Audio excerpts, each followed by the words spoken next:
church, good morning and welcome back to church. I hope everybody is well and I hope you've had a lovely week. Hope you've enjoyed your homeschooling. I know it's a bit different, but don't worry, everything will be fine and you are doing your best. So you just keep going. For those of you who are joining us for the first time, a very special hello and a welcome from all of us here. We're glad that you can join us this morning and I hope that you have an amazing time worshiping with us today. So before we get into our service, we're just going to say our opening prayer. So I'd like to ask that you join me and let's pray together. Heavenly Father, thank you for today. Thank you for your protection. Thank you for your love. Thank you for looking out for us this week.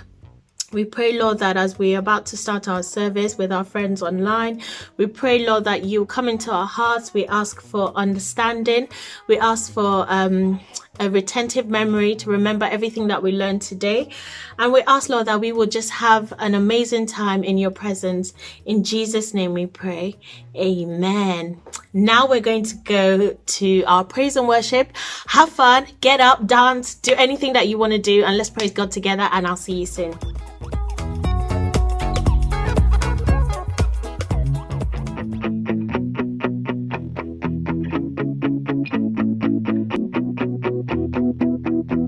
My God is strong. He'll do anything big or small. Nothing is impossible for a super wonderful God.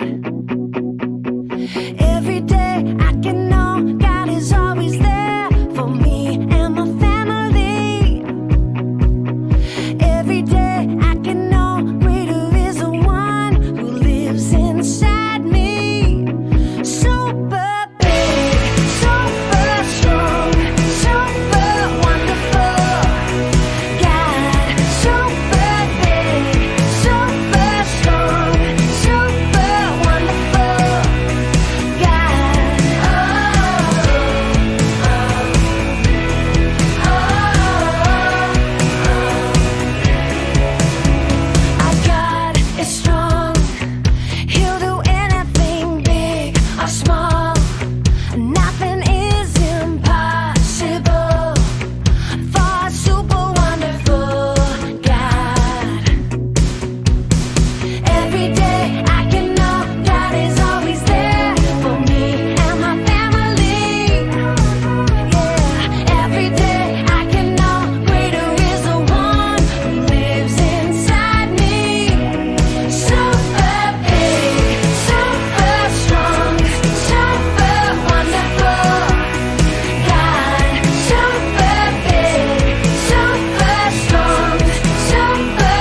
Hi children, welcome back. I hope you had an amazing time praising God.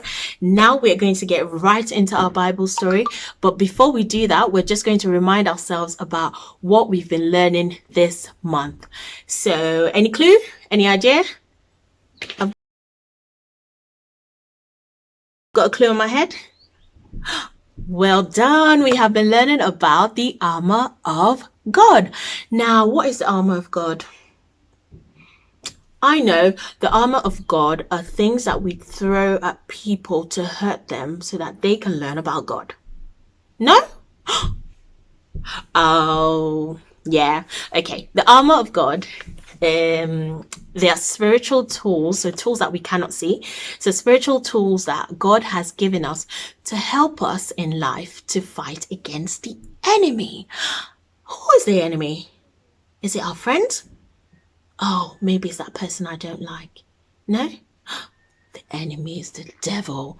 Yes, so the devil is always trying to distract us, to get us to do wrong things so that we can join his side. But no. We're children of God, so we have to stay on God's side. So that's why we have our armor to protect us. So let's remind ourselves of what the armor consists of. I know we had our belt of truth, didn't we? Yes, the belt of truth is God's word. So when we know the truth, which is God's word, we can fight off the lies about the devil. What else did we learn about? I know our breastplate of righteousness. And this is us protecting ourselves and doing everything we can to be right with God. What else? Our shoes of peace. Yes, that's us walking in God's peace, walking in peace wherever we go. What else? Our shield of faith.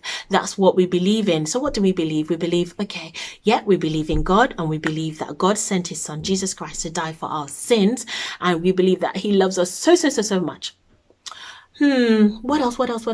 I know our helmet of salvation. That's right. Our helmet of salvation is just us believing that Jesus has died for our sins and we are free. So that way we're no longer prisoners to sin. The final piece is what we're learning about today. And the final piece is slightly different from the rest of it. So if you think about it, the rest of it has been things that protect us. But guess what? If we only have protective things, when the devil comes with his weapon, all we'll do is run away. We won't be very good soldiers, would we? No. So if we need to fight in a battle, we need to protect ourselves and be ready. What does that mean? That means we're missing something. I know, we are missing the sword. No, not just any sword. It's the sword of the Spirit. Now, what does that mean? The sword of the Spirit is God's word, and the Holy Spirit that we have in us helps us with God's word to fight the enemy. So when the devil comes to deceive us, we have God's word and his Spirit to fight him off. Now, today's story, we're going to learn about someone very special who used God's word to fight off the devil. Can you guess who that is? That's right. We're learning about Jesus today. And now we're going to see how Jesus used God's word to fight off the devil. So listen up. Then Jesus was led by the Spirit into the wilderness to be tempted by the devil. After he fasted 40 days and 40 nights, that means Jesus hadn't eaten for 40 days and 40 nights. He was very hungry. Then the devil came and said to him, "If you are the Son of God, command these stones to become bread." But he answered, "It is written, man does not live by bread alone, but by every word that comes out from the mouth of God." And so the devil tried again. Then the devil took Jesus to the holy city. He had him stand up on the highest point of the temple, and he said, "If you are the Son of God, throw yourself down, for it is written, He will command his angels concerning you, and with their hands they will lift you up, and you will not strike your foot against a stone. Then Jesus said to him once again, "It is written, you are not to put the Lord your God to test."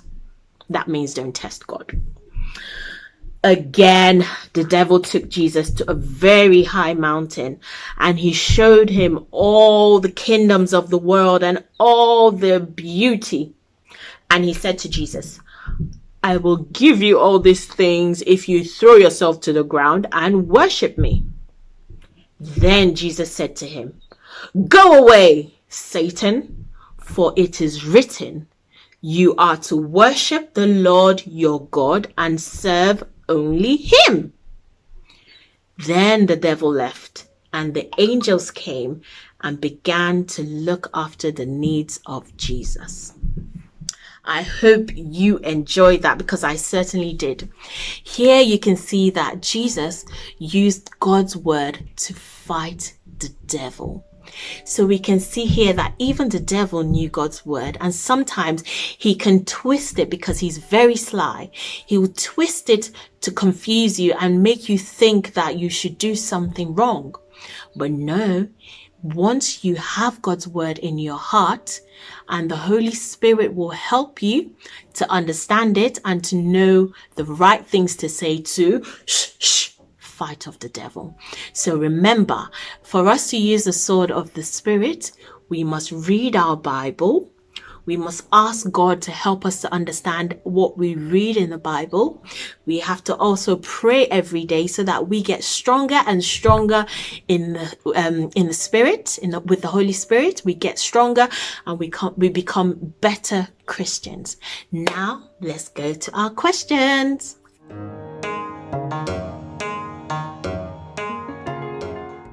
Question 1. Which of these is not part of the armour of God? Is it A, belt of truth, B, breastplate of righteousness, C, shield of faith, or D, helmet of anger? Well done. The correct answer is D, helmet of anger. Question 2. In our Bible story today, we can see that Jesus had not eaten for how many days? So in our Bible story today, we can see that Jesus had not eaten for how many days? Is it A, 4 hours, B, 4 days, C, 40 hours, or D, 40 days? Well done. The correct answer is D, 40 days. Question 3. What did Jesus use as a weapon against the devil? What did Jesus use as a weapon against the devil? Is it A, the word of God? Is it B, a stone? C, a sword? Or D, a hammer? Well done. The correct answer is A, the word of God. Last question. What can we do to make sure our sword of the Spirit stays sharp? Is it A, reading the Bible daily? Is it B, remembering our Bible verses? Is it C, praying to God to help us to understand the Bible? Or is it D, all of the above? Well done. The correct answer is D, all of the above. Good job.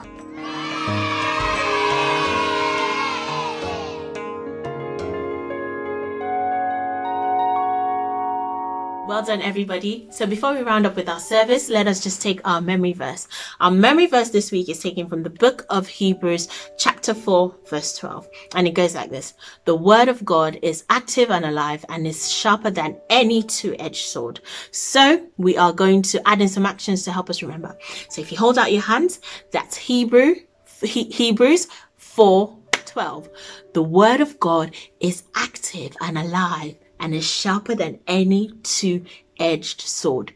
Let's do that one more time. Hebrews 4:12.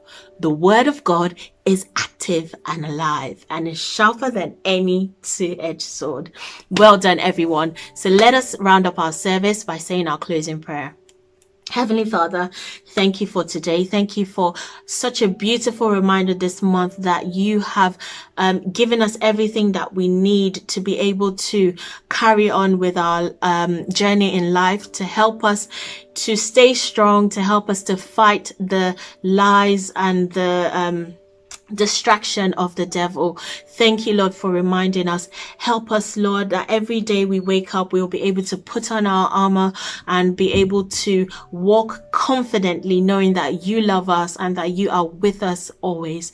Thank you, Lord, for everything that you are doing. We pray for our friends, our families. We pray that you will keep everyone safe until we meet again next Sunday. In your precious name, amen. Have an amazing week and see you next week. Bye.